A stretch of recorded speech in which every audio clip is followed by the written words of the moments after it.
Hi everybody, I'm Walter Benasiak, and this is Top 5. Before we get into today's topic, I just wanted to say thank you so much for the gigantic response that we got from last week's Top 5 Best Nostalgia Critic episodes. We were trending. That's crazy. The feedback has been awesome, so thank you for voting, watching, and sticking with Doug and the Nostalgia Critic for 10 great years.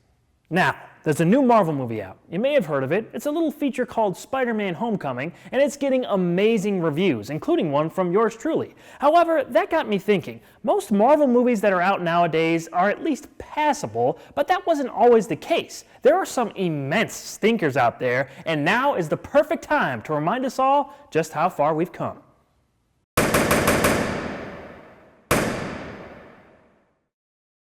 Just to be clear, we're talking about all Marvel live-action movies here. Every one of them is fair game.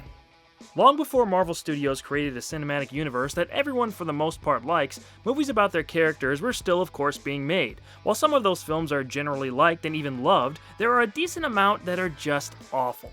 Our favorite characters weren't getting the respect they deserve, and the quality of these films showed that. Let's learn from these mistakes and keep this Marvel movie train rolling smooth. Well, mostly moving smooth.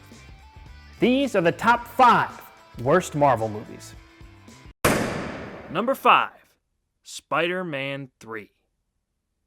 If you go back and check out our worst comic book movie episode of Awesome Comics, I picked this film as the worst. Upon reinvestigation, there are movies that are clearly worse than this one, but I definitely hate Spider-Man 3 the most. Trying to describe this plot makes me nauseous, but I'll give it my best shot. Peter Parker and Harry Osborn finally clash over the death of Harry's father, Norman. The former friends battle until Harry is seriously injured and gets amnesia, forgetting that Peter is Spider-Man and what happened with his father.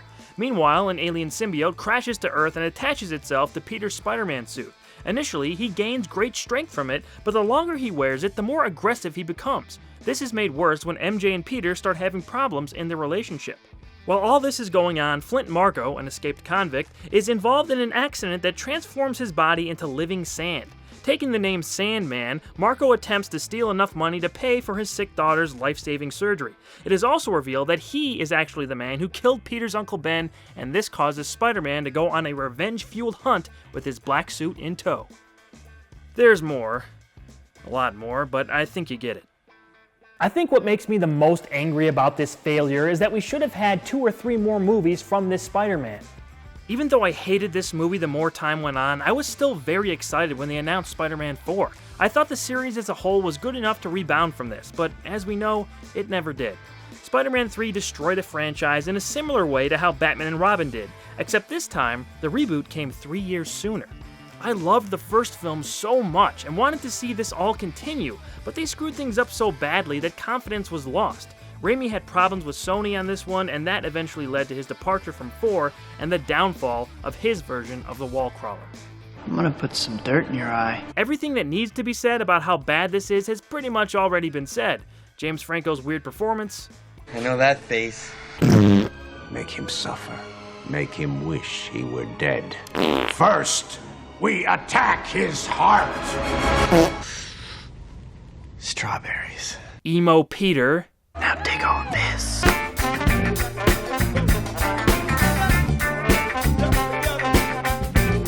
The worst casting ever in Topher Grace as Eddie Brock and the horrible misuse of Venom. Ooh, my spider sense is tingling. If you know what I'm talking about.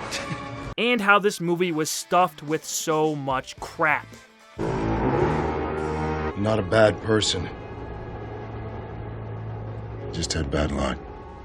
I know that face! That means we're moving on to number 4. Number 4. Elektra. I had avoided Elektra before watching it for this list, and yes, it's very, very bad, but not quite number 1 worst material like I was expecting. After being resurrected following her death in 2003's Daredevil, Elektra is taken under the wing of martial arts master Stick and taught a new discipline where she learns, among other things, precognition. She is kicked out of the Order when she cannot let go of her rage. Now, Elektra is a legendary assassin for hire who is very good at her job.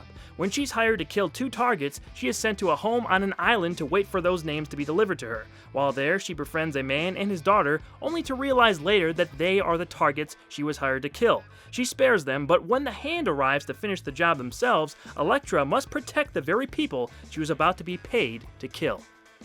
We got an Elektra movie years before we ever got a Wonder Woman movie. I still don't get that. Hey, look who's playing the leader of the Hand. Your soul is mine. His name's even better. Master Roshi. This whole film just feels pointless. Was anyone asking for an Elektra movie? It just ends up looking like a bad X-Men knockoff with the random powers of the Hand's warriors.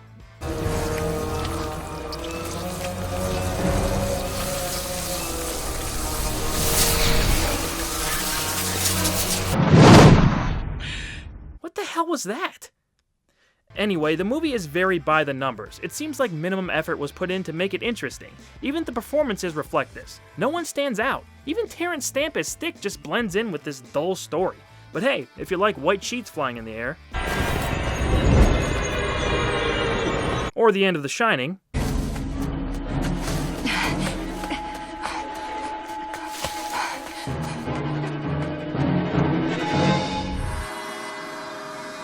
maybe you'll be into this. But overall, it's a pointless film that was spun off from a really bad one.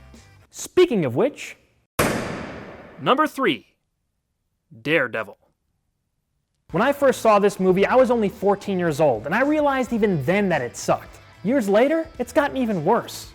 Matt Murdock is the son of a troubled boxer who is involved in an accident that leaves him blind but gives him superhuman capabilities in his other senses. After his father is murdered, Matt later becomes the vigilante Daredevil. His nemesis, the Kingpin, is a crime lord who controls much of New York and wants Daredevil dead at any cost. When an assassin named Bullseye enters the fray, Matt seems to have met his match as the Kingpin continues to destroy lives, including the family of his love interest, Elektra.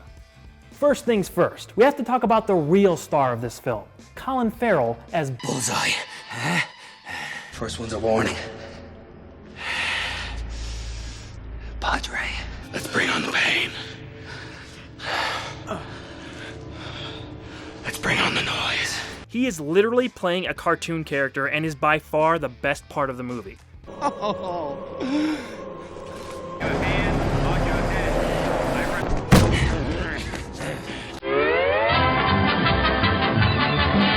One of the reasons I was weary about Affleck playing Batman was because of his performance in this movie.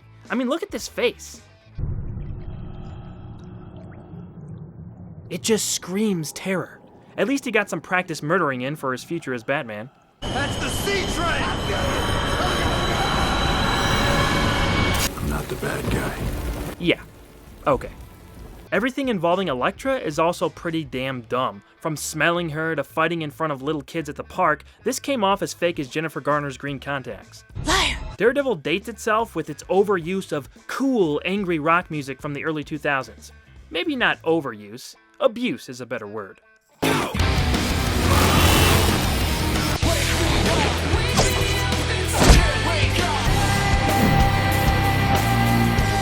Jon Favreau got to play Foggy here. Maybe this was when he saw a superhero movie up close and thought to himself, yeah, I could do this shit way better. Thus, Iron Man was born! The most damning thing about the Daredevil movie is that it was done so much better as a Netflix show. The first season is probably the strongest I've seen from a superhero TV series. Looking back on this after watching that has made this movie an even bigger joke than it already was. Stay. Stay with me. Yeah, stay. We have 2 more movies to get through. Number 2. Fant Four Stick. I think what's most embarrassing about this movie's placement in the top 5 is that it just came out 2 years ago. We should be past this. Maybe one day a movie will be made about the making of this movie. Now that I'd like to see. Interdimensional travel has been cracked by college students, I think. After Reed Richards, Johnny Storm, Victor Von Doom, and Ben Grimm transport themselves to another dimension, things go wrong. Victor is seemingly killed, while Johnny's sister Sue tries bringing the survivors home. However, in the madness, they're all involved in an event that gives them superpowers. With most of them now working for the government, the company funding the original project decides to return to the other dimension to discover its secrets. Upon arriving, they see that Victor is alive and bring him back to Earth. But Victor's thoughts now only go towards serving one purpose: destroying the world. With a giant sky laser beam thing. The first two Fantastic Four movies weren't very good. Okay, they were bad, but compared to this mess? Well, they're still bad, but not as bad. Dr. Doom over here. This movie is a big cluster of bullcrap. If you know anything about the behind-the-scenes drama surrounding this thing, you'd know it was destined to fail. We'll start with director Josh Trank's now infamous tweet. A year ago, I had a fantastic version of this, and it would have received great reviews. You'll probably never see it. That's reality, though. You can tell right there that there was obviously a ton of fundamental problems and disagreements between Trank and Fox. The movie ended up having a lot of reshoots, which resulted in an uneven film, to say the least. There is no victor. There is only doom. We have to judge this movie as it is, though, and as it is, it's awful. There's nothing wrong with dark superhero stories, but they have to be done well and appropriate for the characters they're using. I don't think the Fantastic Four called for a dark and gritty reboot. It's an interesting idea and definitely an unexpected way of presenting this story, but the Fantastic Four should be fun and bright, and unlike the first two films, it can be done the right way. Funnily enough, the signature tone of the MCU would probably be pitch perfect for a Fantastic Four movie right now. But as we've seen, Fox and Marvel/Disney do not play well with each other. As much of a miracle as it was for Sony and Marvel to share Spider-Man, it's even more unlikely that Fox will do anything similar with Marvel anytime soon. For whatever reason, they will not let go of these characters, and with the rumors of a sequel floating around, this superhero quartet most likely won't be done right anytime soon. Say that again? It's fantastic. Yes, it is. 4 down, 1 to go. And the number one worst Marvel movie is... Howard the Duck.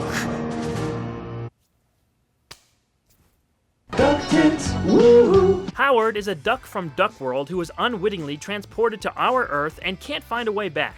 While here, he befriends a rock singer named Beverly, and together, they try to figure out a plan to return him home.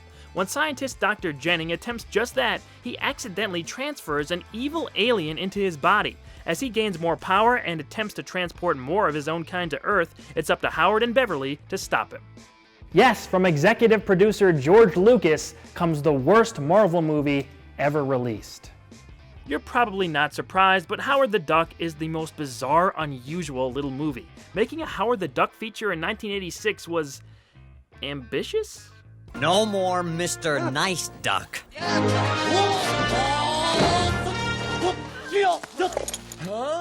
No one laughs at a master of quack foo. I still can't tell what demographic they were aiming for with this movie. It feels like a kid's film for a lot of it, but then we have duck boobs, duck condoms, and that Howard/Leah Thompson almost sex scene. Whoops. Anyway, where will it all lead? Marriage? Kids? A house in the suburbs? Let's just face it. It's fate. No! Then we have Tim Robbins. Basically the same thing. Shut up! It's just a baffling motion picture that you have to see to understand how freaking weird it is. That's a duck! That's a duck, man! Well, he's right. Play us out, Howard.